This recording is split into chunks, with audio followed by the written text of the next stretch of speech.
Hey there, friends and enemies. JoPaWrites here again, and RNG absolutely blessed me this weekend. I got my first contest mode clear of Rooter of Nightmares and was able to get the Conditional Finality exotic shotgun to drop.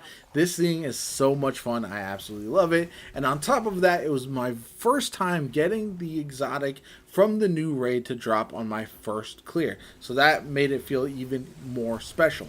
Now, another reason I'm very excited about this is because, in my opinion, from everything that I've tested out so far, Conditional Finality is the best PvE shotgun in the game all around. The reason I say that is it just does a bunch of things really, really well. It might not out damage every other shotgun in the game. It might not be the best shotgun for add clear, although it's pretty high up there. But when you combine everything and you want to use it in various activities that aren't just boss melting, it is tremendous. It does a lot of damage to a lot of different enemies. It can stun champions. It's just great, and I absolutely love it. So let's go get into what this weapon is all about. It is a stasis special shotgun that goes in the first slot. It's 165 rounds per minute and has the intrinsic trait Split Decision. Dual barrel split into stasis and solar damage. Essentially how this works is you'll shoot one shot that is stasis, followed up with a second one that is solar before you have to reload. You can only shoot 2 shots before having to reload at any given time. So keep that in mind when you're messing with your build with this weapon, because you really want to kind of lean into that and figure out the best way to counteract having to reload. Either it's faster reload with a stasis mod, whether it is the stasis holster you can use, especially if you're running a stasis heavy weapon as well. You can really take advantage of both of those to maximize your damage and what you're doing with the weapon.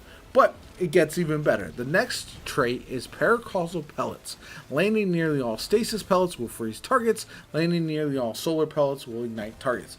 You can, again, very much lean into this with your builds. One, you can stun unstoppables with either the freeze or the ignite, so keep that in mind. You don't have to automatically reload if you don't land enough pellets to stun it the first time. But if you do stun it with your freeze, you're able to do heavy damage and almost always kill the champion with this weapon before it is unstunned, and it just feels really, really good to do. The other perks that this has: shortened barrel, greatly improves handling at the cost of range and stability. You can really feel the 95 handling on this weapon as you swap between weapons, and that's another reason why the holster mods work out very, very well, because you can really swap between these pretty quickly. Or you can use something like a dodge reload or anything like that if you really want to as well. But the reload is pretty fast in the first place, and then you combine it with something like a holster or like a stasis reloader or something like that.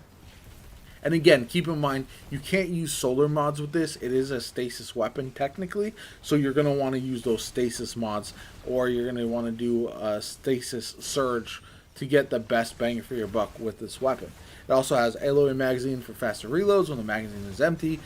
Again, it reloads pretty quickly, but it's just only having 2 shots before having to reload is one of the drawbacks of this weapon. However, if you're able to freeze an enemy and ignite them, you're going to do heavy chunks of damage and oftentimes stagger those enemies as well. It also has textured grip, greatly increases handling, slightly decreases stability. The decrease in stability doesn't matter, but again, this near max handling makes this weapon really, really good for swapping back and forth between weapons. If you like to quick swap like some people do, then this is going to play right into your hands. I actually use this in a build with a strand grapple melee as well as the Felwinter's Helm. I was able to grapple in, explode some enemies, and then chunk down any larger enemies with the shotgun, and it just paired together so nicely. I absolutely love it. You can also pair it with other builds, right? If you have an ignition build for a solar character, if you have a stasis build when you want to freeze enemies all the time, either of those options works really well, and this thing is just all around very, very good. Again, if you're looking for a weapon that's just going to do primary DPS, this might not be the case. However, keep in mind, because it is a stasis weapon, again, if you're running a stasis heavy weapon as well, you're able to quick swap between those and use the same mods for those as well, so you won't have to have a bunch of different types of damage mods, because your weapon in the second slot is always going to be something like Void, Solar, or Arc, so you're not going to get the benefit of those mods from that. Other than that, I just really enjoy this weapon. I think it's one that everybody should be chasing. If you did not know, completing challenges within the raid, like encounter challenges, will give you a better chance to get this to drop. So just like they've done with the dungeons in the past, there are ways to increase your chances of getting the exotic, which I think is a good thing, so that way you're not stuck trying to get this weapon after 50 clears, because obviously that can be a bit frustrating. So keep that in mind. I know this is one that I would be chasing if I didn't have it already, but I highly recommend you do, because it just feels really, really good, and it pairs well with a lot of different options. I was running an AR with incandescent, and there was just lots of ignitions and explosions, and there's just something nice about having a shotgun that hits so hard. I've been a fan of Acreus for a long time, even though that one I don't think has always performed how I would have liked it to as a heavy weapon. So this has definitely taken its place and fills the niche that I would want this to fill as an exotic, and as something that I want to feel like a heavy, powerful shotgun. I had once thought that this was going to be what it was going to feel like with Duality, but that is more of a PvP weapon in my opinion, and it really doesn't shine in PvE nearly as well as Conditional Finality.